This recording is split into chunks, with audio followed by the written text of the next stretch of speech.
Imagine walking into a royal coronation. Trumpets blare, banners wave, nobles fidget in heavy velvet robes. You shuffle along the line to pay respects to the new queen.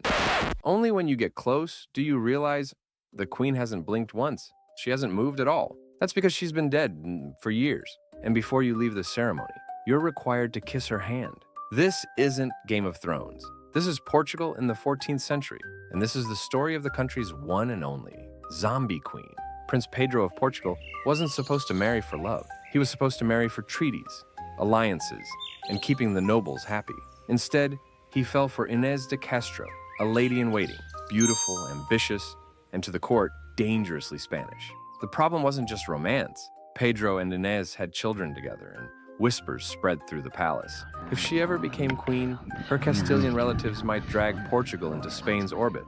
But Pedro didn't care. To him, Inês wasn't a political liability. She was the love of his life. And nothing says eternal devotion like ignoring your father, the king, while you build a side family. The court begged Pedro to move on. King Afonso IV ordered him to give her up. Pedro refused. The nobles panicked, and eventually the king did what medieval kings do when negotiations fail. He solved the problem with murder. While Pedro was away, Inês was dragged from her home and executed. Some sources say stabbed, others say beheaded. Either way, very thoroughly dead. Pedro returned to find his lover gone, and his children motherless, and his father standing by the decision.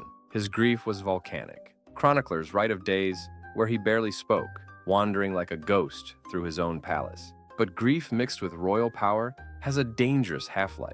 When Pedro finally inherited the crown, sorrow wasn't enough. There would be vengeance. He hunted down the killers. The nobles who carried out the deed were captured and brought before him.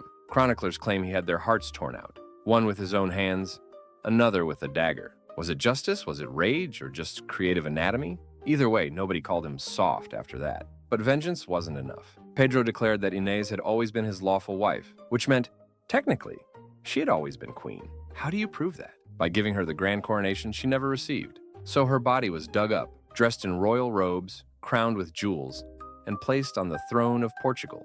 The nobles were forced to file past, one after another, bowing deeply before the lifeless queen, and pressing their lips against her jeweled hand. Was it love? Was it vengeance? Was it medieval grief plus zero therapy?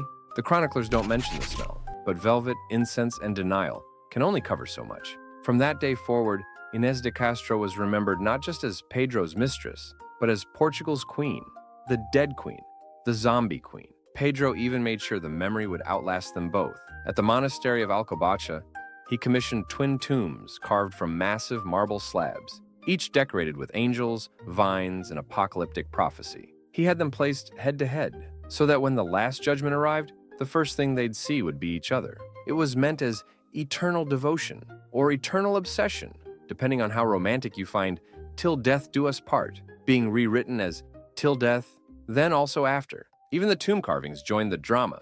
Inés's shows Christ raising the dead, like a heavenly promise of vindication. Pedro's shows warriors, angels, and vines twining around crowns. These weren't just graves, they were marble soap operas. And judging by the budget, Portugal's taxpayers were definitely billed for front row seats. Today, tourists still visit Alcobaça to see them. Guides call it one of the greatest love stories in Europe. Statues of Pedro and Inês appear in Portuguese squares. Plays and operas retell their tragedy. But beneath all the romance lies the coronation no court ever forgot. The line of nobles gagging through incense smoke, forced to kneel before a corpse on a throne and kiss her hand like loyal subjects. Poetic? Maybe. Morbid? Definitely. Either way, long live Queen Inês. May she rest, eventually. If you like history that forgets to behave itself, subscribe. More disasters coming soon.